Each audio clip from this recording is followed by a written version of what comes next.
আমার কথা বলতে গেলে কোনো ছাত্র ছাড়া আমি এই অনলাইনে আমি আসতাম না।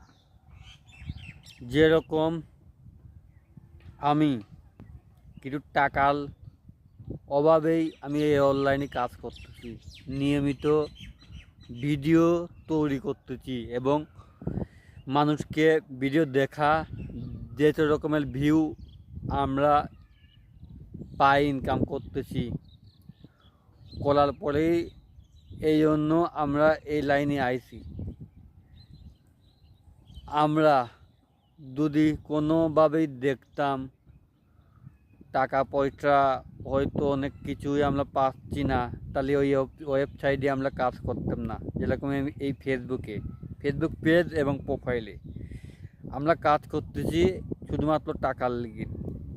এই টাকা হলো বাংলাদেশের চাবিকাঠি।